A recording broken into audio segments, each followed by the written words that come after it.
Good evening, everybody, and welcome to a very special edition of BMF Discussions. I'm your host, Richard Bailey Jr., and tonight I'm joined by Miss Dana Abercrombie. How's it going, Dana? I'm doing just lovely. I'm so excited to talk about the greatest family of the blackness in a mafia that has ever existed. Yes, I don't know yes. where that came from. Oh no, it's all good. So now for those of you that come to the channel, you watch our power content. We thank you very much for your continued support. We did say we were going to be covering a couple other shows on this channel. So if you were following us when we covered BMF in the past, we actually had a BMF discussions podcast that Dana and I did some time ago. I believe it was for season 2.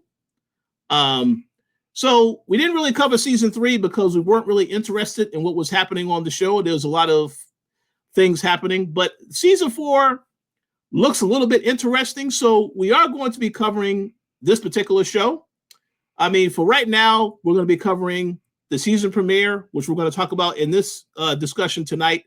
We'll also be talking about the mid-season as well as the season finale, because I feel like those are the episodes where you really get to the meat and bones of everything that's happening in the show. But occasionally, if there is something that we do find interesting as we are watching throughout the season, we'll talk about that stuff too. So stay tuned. Like I said, if you enjoyed our Power conversations, we appreciate your continued support. We will be covering Power when it returns with Power Force, so stay tuned for that. But in the meantime, look out for shows such as BMF and a few other things we'll talk about later. So tonight, we're going to start things off with BMF Season 4, Episode 1, titled Graduation Day.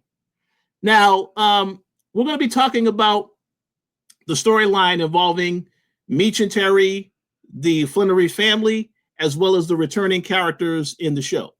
But before I get to those topics, I want to go to you, Dana, and ask, what were your overall impressions with this season premiere? And did it make you want to see the rest of the season? Okay, so here's the thing. I thought they did a very good job of bringing us back in. We are first started off in Mexico, which gave us a very weird vibe with that entire situation. And I really did love the fact that it also, like always, it focuses on the family.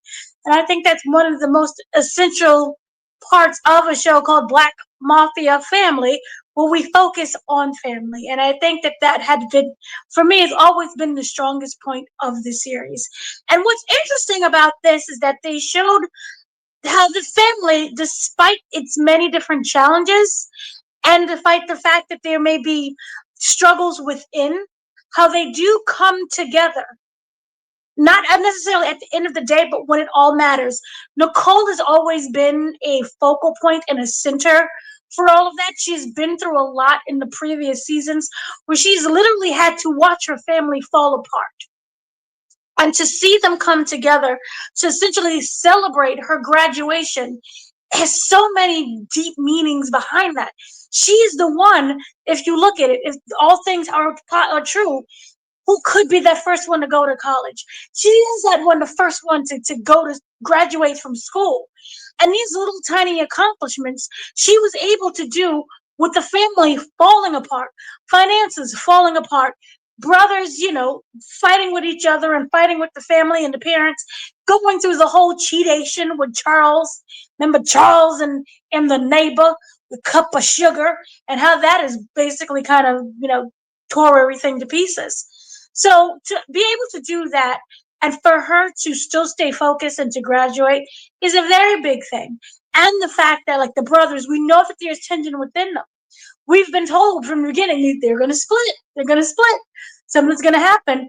And to see that, even though they are slowly cracking and splitting, they came to celebrate her big day. And even though Charles and Lucille are not together anymore, they're still technically together. They're under the house, and that's a whole different reason with that as well. But they're able to still be decent. And overall, I think they did a really great job with reeling us in. They brought back characters that, we'll get into. That for me, I want to see play out more and whether or not it is a crutch. I think they did a really great job of, B-Mickey and giving him a reason to return, as opposed to, and I'm going to just I don't know why Lamar is here. And blessings to Lamar, blessings to the actor. I will always love his acting skills and abilities, and he's so coconut and just delicious and shiny. But for the sake of the character, I thought he had a really great ending during the previous finale when they got him addicted to crack. I thought that it spoke loudly about that era. It was something that was completely out of his control. And to bring him back the way that they did, I don't know why we're doing that. Yes, it looked great cinematically. He's singing that song and his guns, and it's like, woo! I don't know why he's here. And my worryation for the season is, are they going to use Lamar as a crutch because this was such a popular character? Are you then saying to me you're unable to move on from this popular character because you're afraid of losing an audience? I think how he was introduced showed so much promise, but then it just was like, what was the meaning? Or what was it all for? I don't, we're gonna get you. They had the whole thing, and we'll get into this later, where he had such lightness and brightness. I'm like, oh, it's a different Lamar. It's not what I think it is. But then they did do it, and it was what I thought it was. And it was like, to me, they used Lamar as a crutch to write in B-Mickey's character. To give him he has a reason, which they'll get into with the whole family dynamic. But if B-Mickey wasn't there, Lamar would have got him. And I think that I don't like that. So we'll get into the season, but overall, it has my interest. But we'll have to see, because at the same time, you're doing some good things. You also just hanging on to things that should never been there. Yeah, I agree. And excellent takeaways as always. My initial thoughts about the season premiere is that, obviously there is a lot of drama going on behind the scenes with 50 Cent and Little Meech, or Big Meech rather.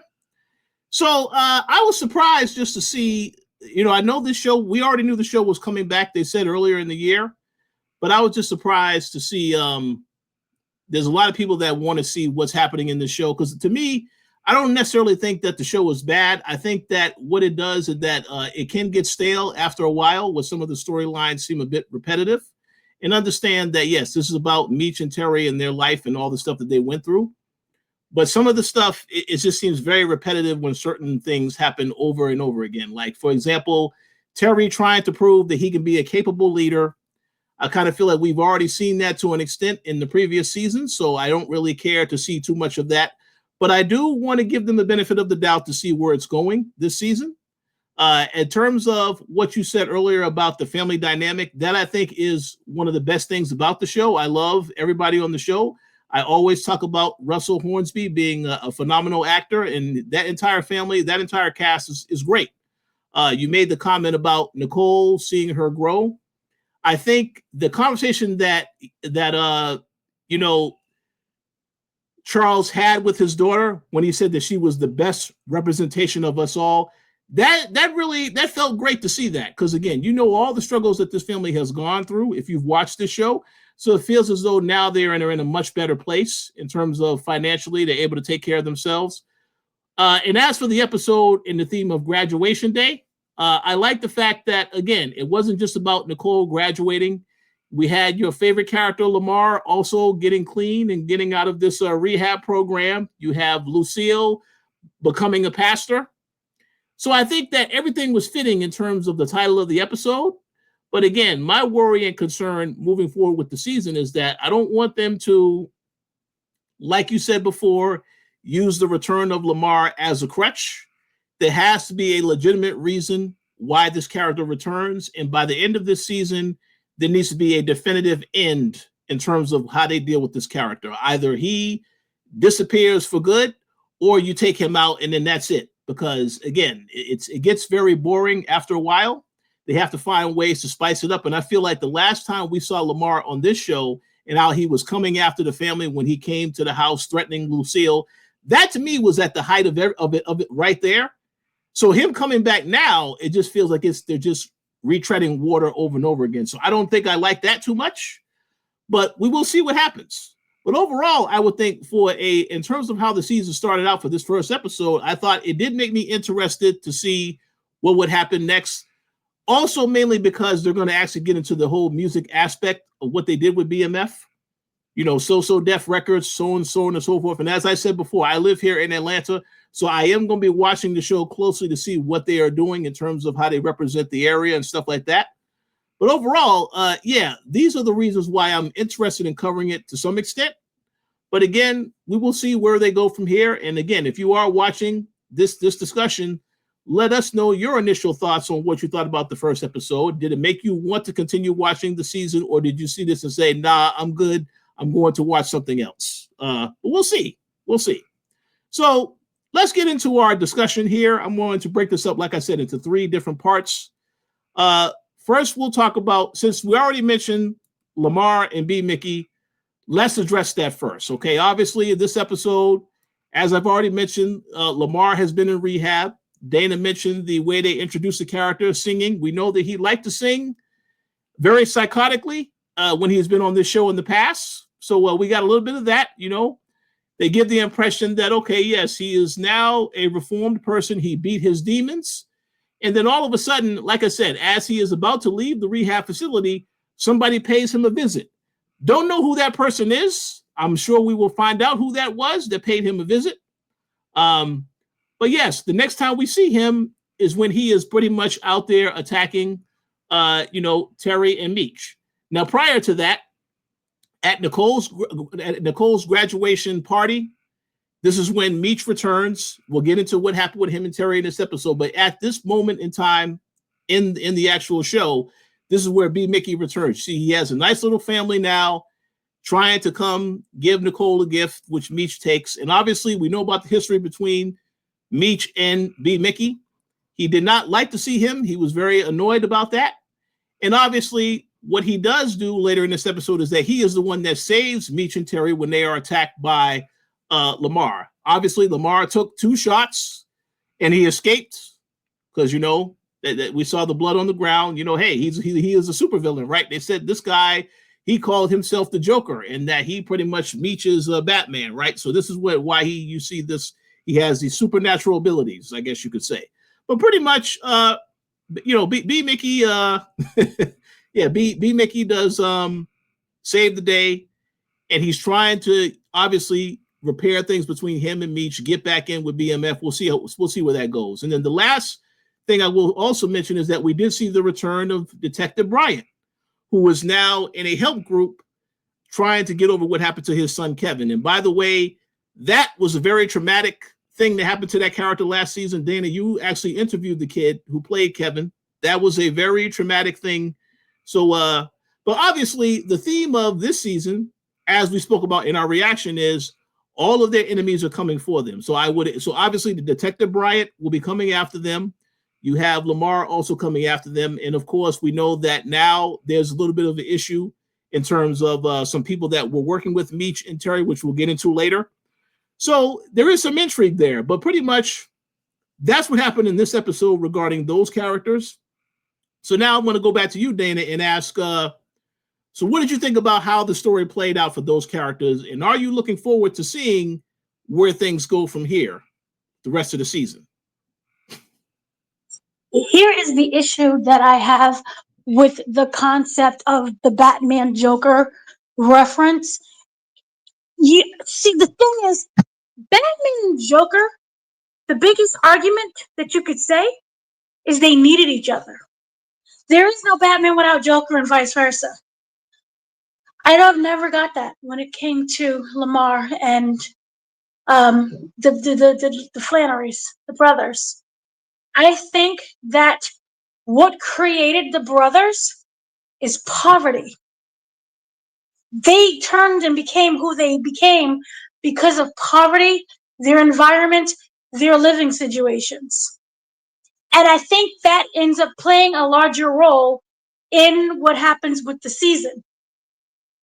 Lamar lost everything by his own hands. It wasn't because of the brothers. He's blaming the brothers because he's unable to blame himself. He killed, I forgot the name of the woman who was basically was it the girlfriend?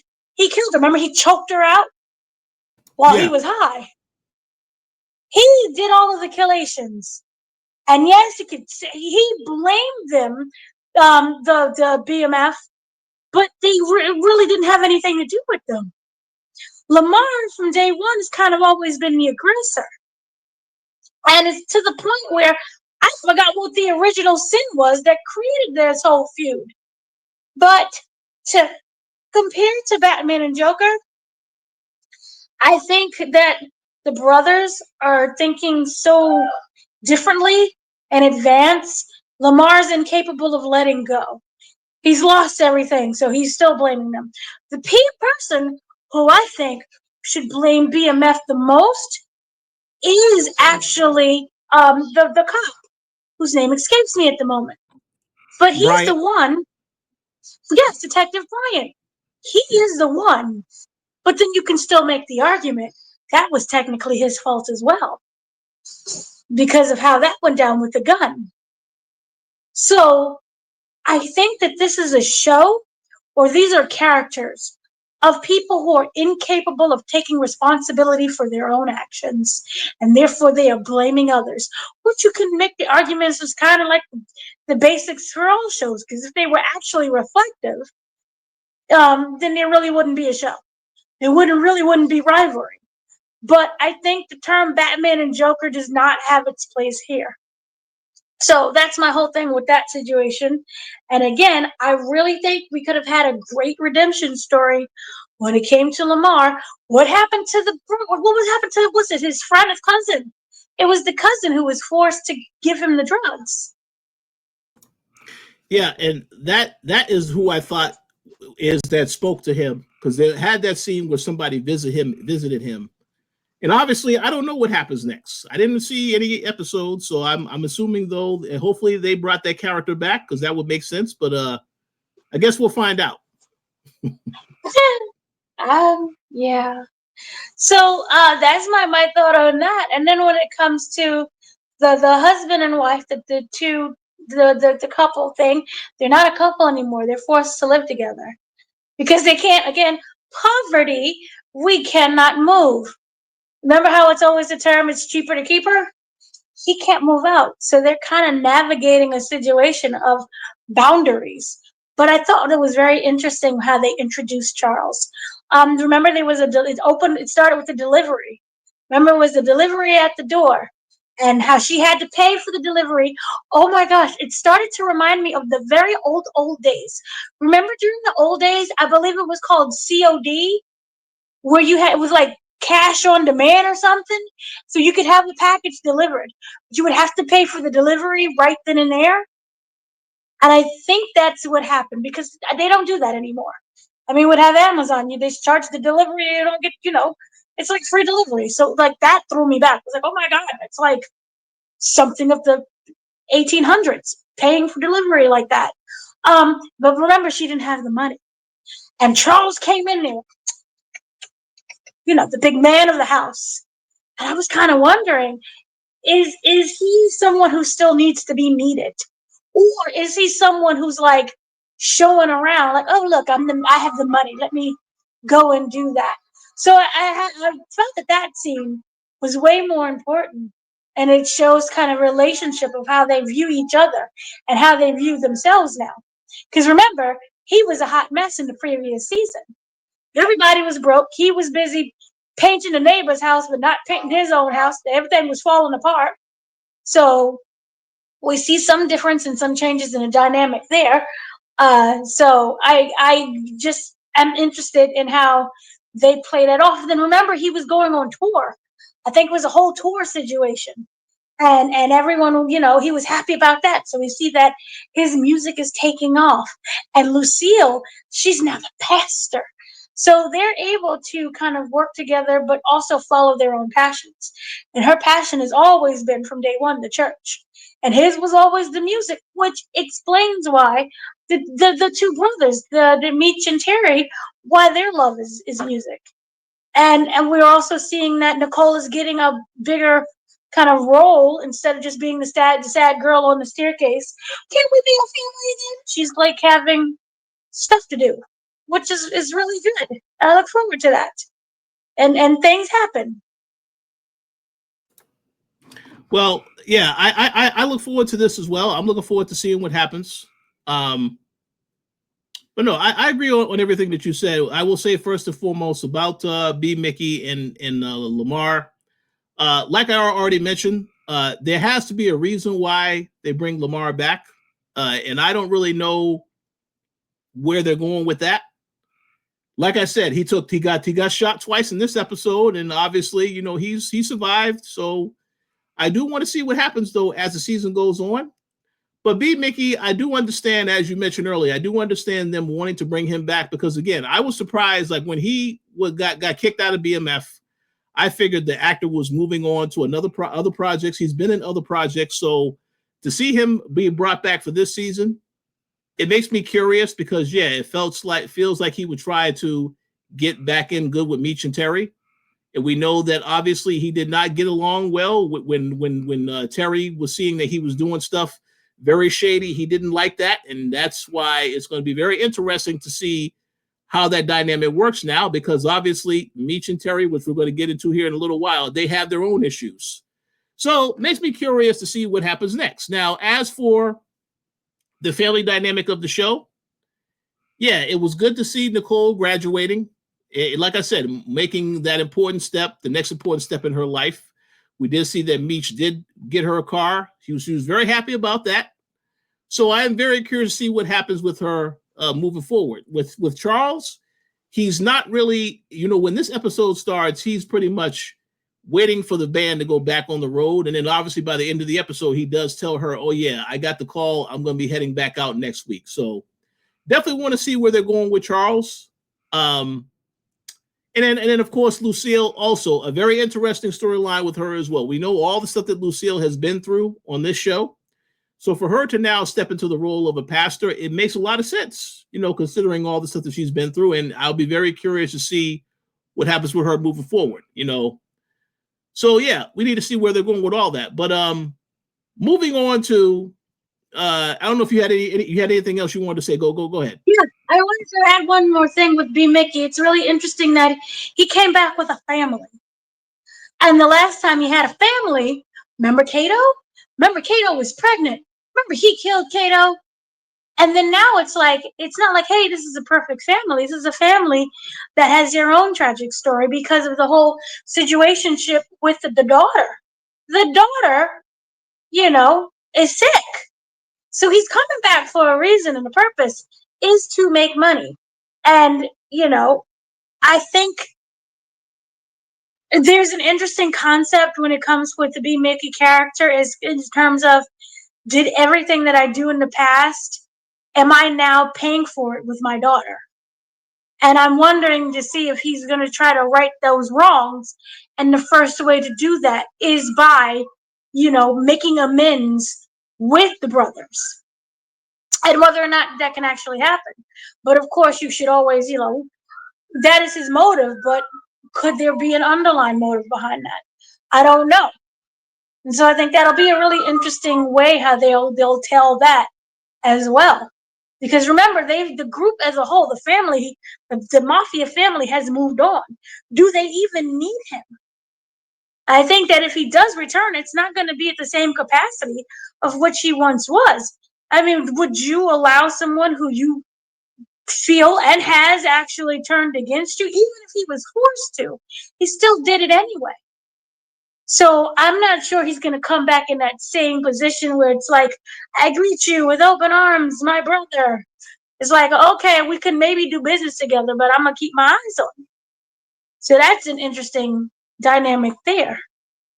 And then you have to question whether or not he deserves everything to work out for him at the end because of the things that he did do.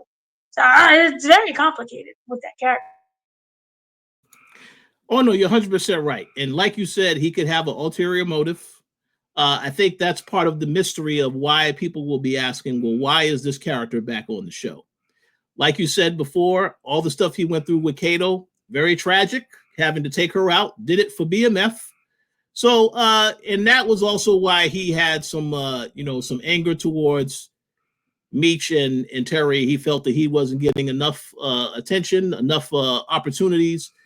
So it makes sense for him to return. We also know that at the time he was working very closely with Detective Bryant. And again, this is why I say, Detective Bryant is back on the show. I assume those characters will cross paths once again. So I am very curious to see what happens with B-Mickey. But like you said, yes, in terms of his position in BMF, they definitely have moved on without him. The reason why it is interesting, however, is because Terry and Meech obviously are at odds right now. And again, that's why I said Terry may see an opportunity to work with, B-Mickey, which will only anger Meech even further. So I do want to see where they're going with that whole storytelling aspect of it. We'll have to wait and see. But I do want to go to the other topic we were going to discuss, which is about Terry and Meech in this episode. And like I mentioned earlier, I do have a younger brother. Obviously, if you have a sibling, you're going to get into fights sometime. You're going to get into disagreements sometimes. But this particular show, I feel like these brothers have always had some issues with each other. We've seen in the past seasons where Meech obviously felt as though he was the chosen one. We understand that he obviously, why he feels a certain way. He's better equipped at doing this stuff than his brother.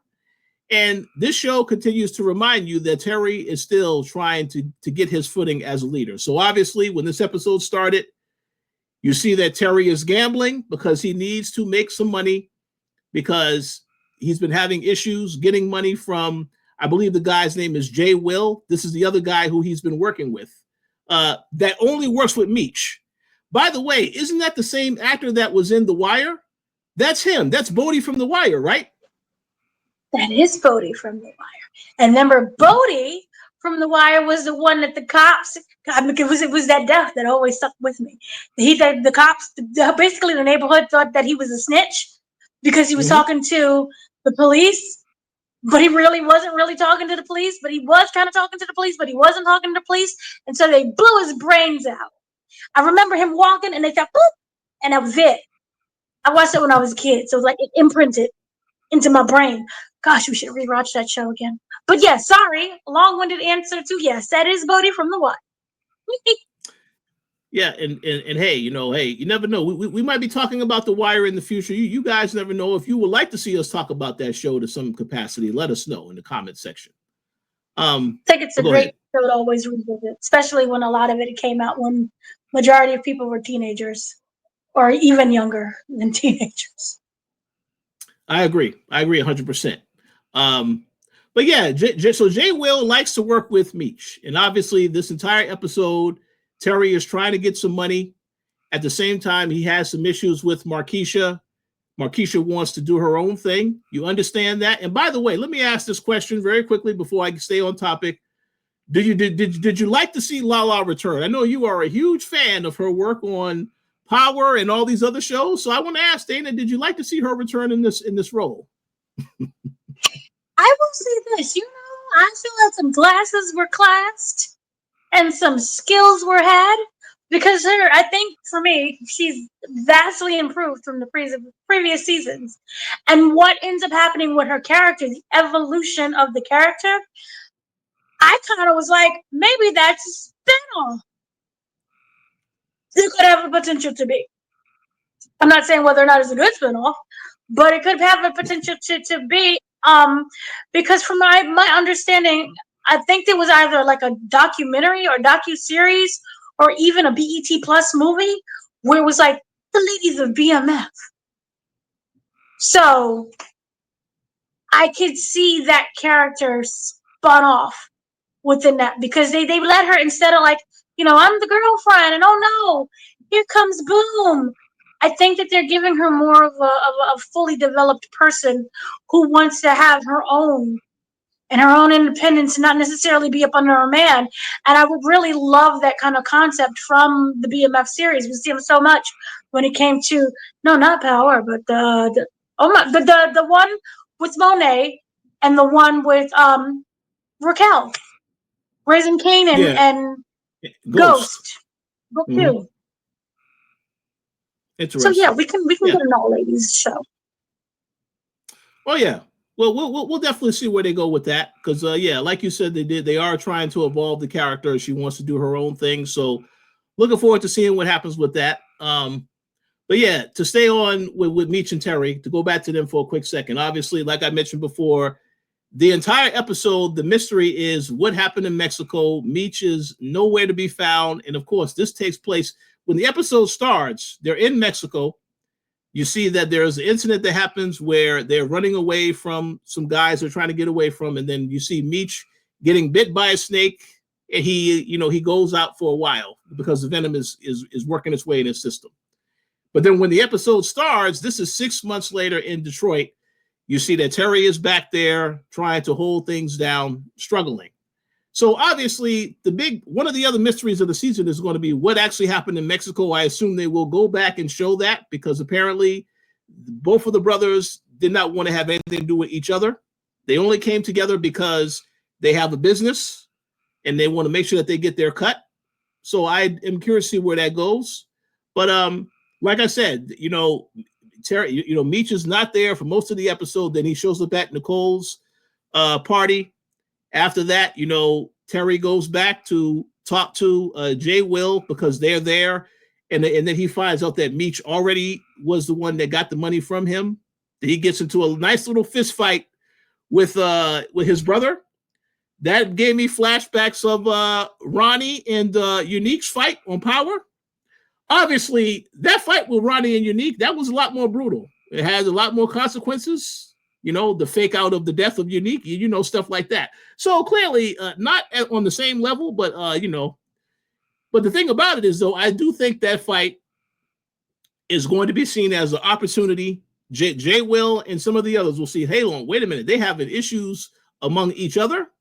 Well, that might be an opportunity for somebody to take advantage and want to do their own thing business-wise. That's what it felt like to me when I saw him looking at the two fighting. We need to see where they're going with that. And then obviously the episode ends when Meech decides to, again, he's going back after they have their little encounter with Lamar and B-Mickey. He's going back to Atlanta. Terry's going to stay in Detroit. And again, he's looking at that billboard for So Def music. So, like I said earlier, I am curious to see where they're going with the music part of the show, because that's one thing I will say. Shout out to Mr. Gary Swaby. He is the one who, when this show came, was when they were talking about the show coming up. Gary is the one who knows more about what they did in the music industry in terms of hip hop, etc. So you will see him at some point in one of these podcast discussions. So yeah, look for that. But that's made me interested to see this season. But again, we'll have to see where they go. Now, I do want to go back to you, Dana, and ask, so what do you feel about how they handled Terry and Meech in this episode? Do you think this is very repetitive with the back and forth fighting, or are you invested enough to see what happens beyond this episode with those two? So here's the thing. I'm an only child. So when it comes to sibling dynamics of killing each other and then coming together again, I don't understand. But I'm going to feel that, it's a family where you kill each other and then come back together again. Because it's kind of like the concept, only I can kill you, but if somebody outside try to kill you, I'm going to go and kill them and then come back and kill you. So in terms of that dynamic, I think that they did a really great job. I think that there has to be a breaking point between the two brothers where they completely separate. And yes, we have gotten that from previous seasons before, but I think and you have to correct me, that is the pattern of siblings until it reaches a point of no return. And I do feel that the series will eventually get to that point of no return without any spoilers or anything. I feel that in order for this to kind of get to the BMF that made the headlines, so to say, we are going to get that. Now, we do know at the very first season opening of season 1 that they are both taken into custody, and it has to deal with someone within the group, right? So I feel that we're getting that tension, and we're going to probably see outsiders, as you mentioned before, come in and do the little whisper in the ear. And so to the point where you've already shown the public, well, not they're, the outsiders, that you guys are messy. You're trying to kill each other. You're arguing in front of us. And one thing you always was taught, especially in Black families, maybe I'm stereotyping, you argue in private, but you come together in public. You put on that little face. And I remember my grandmother doing that, where we could have knockdown, drag out fights with the whole family, but the second we leave out that door, I'm holding each other's hands and, hi, Grammy, I love you, and yay, Mom, and yay, Dad, and that kind of situationship, because the next door neighbor, who is always nosy, what's going on, Abercrombie? We're just loving on each other. That kind of situation. Sorry, everybody's Southern. They come from the South down here, so it comes and goes. But the point is, once you start seeing the outsiders, seeing how little tacky everything is, that's how they can go in and start whispering and snatching each other.